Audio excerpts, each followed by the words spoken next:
Welcome to GGL news. గోనెగండలో ఘనంగా స్వాతంత్ర దినోత్సవ వేడుకలు. కర్నూలు జిల్లా మండల కేంద్రమైన గోనెగండలో స్వాతంత్ర దినోత్సవ వేడుకలను శుక్రవారం ఘనంగా నిర్వహించారు. మండల పరిషత్ అభివృద్ధి శాఖ కార్యాలయంలో మండల అధ్యక్షులు టి నసరుద్దీన్ జాతీయ జెండాను ఆవిష్కరించారు. పోలీస్ స్టేషన్లో సిఐ విజయభాస్కర్, తహసీల్దార్ కార్యాలయంలో తహసీల్దార్ రాజేశ్వరి త్రివర్ణ పతాకాన్ని ఆవిష్కరించారు. మండల కేంద్రంలోని కొండవీధి ప్రాంతంలో ఉన్న మదర్సాయే హుమేరాలిల్ బనత్ నందు సిఐ విజయభాస్కర్ త్రివర్ణ పతాకాన్ని ఆవిష్కరించారు. ఈ సందర్భంగా విద్యార్థులను ఉద్దేశించి సిఐ విజయభాస్కర్ మాట్లాడుతూ, దేశ స్వాతంత్ర్యం కోసం స్వతంత్ర సమరయోధులు అలుపెరగని పోరాటం చేశారన్నారు.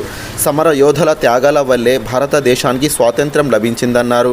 నేడు తామంతా వారి త్యాగాలను స్మరించుకోవాలన్నారు.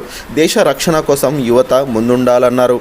ఈ కార్యక్రమంలో ట్రైనీ ఎస్ఐ, మదర్సా నిర్వాహకులు మేరాజుల్ హక్, కాంట్రాక్టర్ షక్షావలి, వ్యవసాయ మార్కెట్ యార్డ్ డైరెక్టర్ ఫక్రుద్దీన్, ఆర్ఏపీ వైద్యుల సంఘం నాయకులు ఉస్మాన్, మత పెద్దలు పాల్గొన్నారు.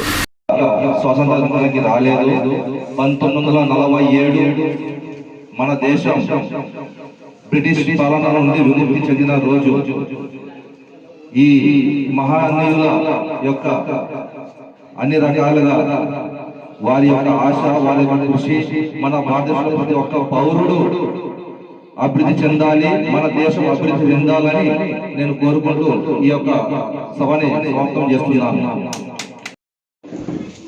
ఈ కార్యక్రమానికి నల్గొండ కూడా వచ్చిన చేయగారికి ప్రత్యేకంగా కృతజ్ఞతలు తెలియజేస్తున్నాను. ఆవేశపూరిత ప్రసంగాల వల్ల వాళ్ళకి అర్థమవుతుందో కాదో తెలియదు.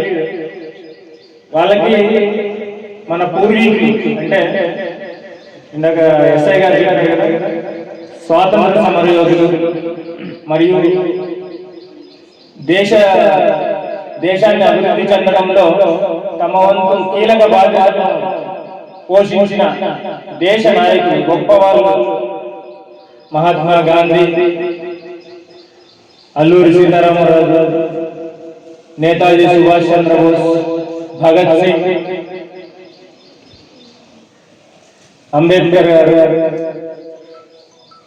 మన దేశాన్ని పరిపాలించిన నేతలు లాల్ బహదూర్ శాస్త్రి, సర్దార్ వల్లభాయ్ పటేల్, ఇట్లా ఎంతో మంది మరియు స్వాతంత్ర సమర